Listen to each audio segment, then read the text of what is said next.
intelligencesquared.com.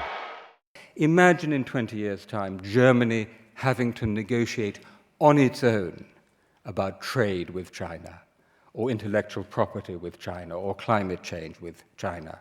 A giant dealing with a dwarf. All of us, including Germany, need the scale that only Europe can give. In a world of giants, you need to be a giant. Is it really true that in a world of giants we need to be a giant? It's one of those remarks that sounds plausible, but that actually turns out on closer inspection to be specious. If the size of a modern economy were the chief guarantor of prosperity, then China would be wealthier than Hong Kong, Indonesia would be wealthier than Singapore, France would be wealthier than Monaco, for that matter. The EU would be wealthier than Switzerland. The reality is that what attracts investment, what creates prosperity, is having the right regulatory environment. If anything, there is an inverse correlation. The 10 wealthiest countries in the world all have populations of less than 8 million. Germany is in the bracket of 80 million people. China, 1,300,000,000. India moving to 1,500,000,000. So 18 million, 80 million will be a small figure. And the German leaders know it, and they accept the notion that Germany needs to be a member of a group. The European Union has been overtaken by technology. In the 1950s, it was just about possible to construct an argument that regional blocs were the future, that you needed to be part of an economic customs union in your vicinity.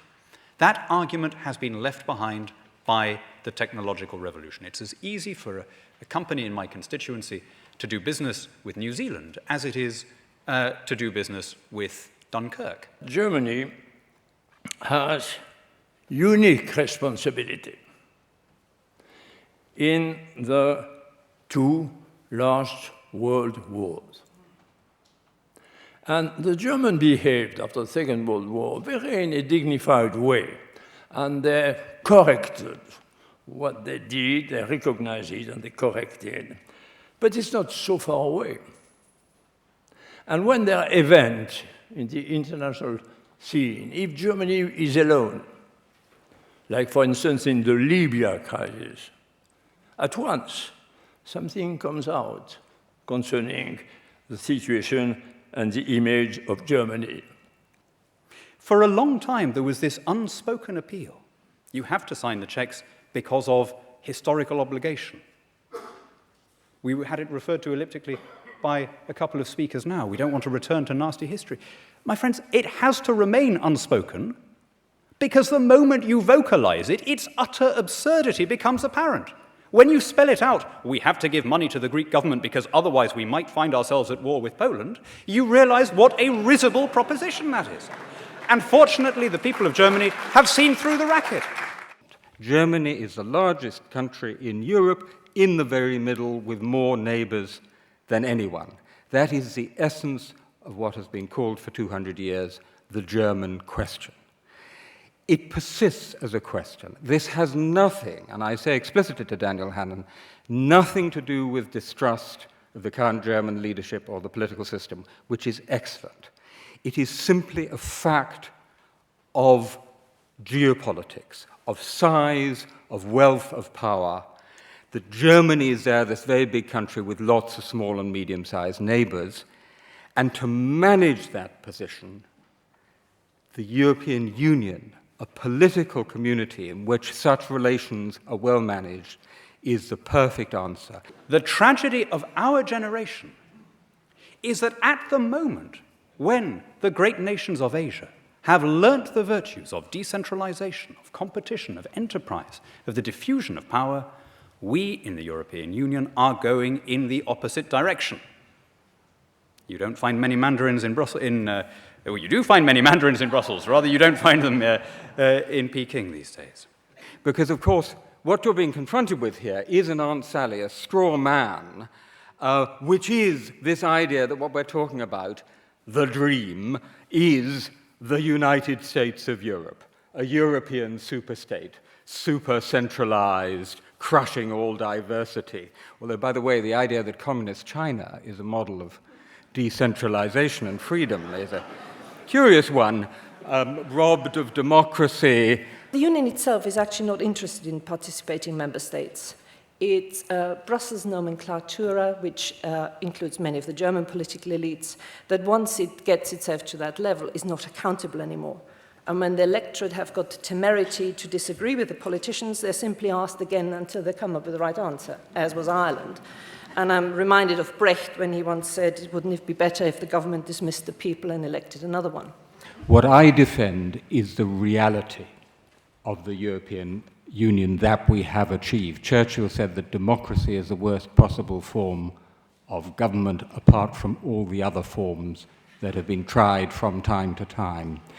This is the worst possible Europe apart from all the other Europes that have been tried from time to time. And we have, with all faults, with all the bloody Brussels bureaucracy, we have more freedom, more security, more prosperity than Europeans have ever had before. The democracy depends also on an affinity between government and governed, a sense of common identity, of allegiance, of nationhood. You need a demos, a unit with which we identify when we use the word we. We have that sense as Britons, as Germans, as Portuguese. We do not have it as Europeans. And when you take the demos out of democracy, you're left only with the kratos, with the power of a system that must compel by force of law what it dare not ask in the name of civic patriotism. Monetary union without political union simply does not work, even if the politicians try to pretend. Whatever is next, it will be incredibly messy. But the least bad way, for a variety of reasons, actually would be for Germany to leave the monetary union and restore the Deutschmark. If Germany left the European Union, first, of course, the euro will disappear. Well, it will not be much tears in the UK. No, I think we can, some dancing somewhere.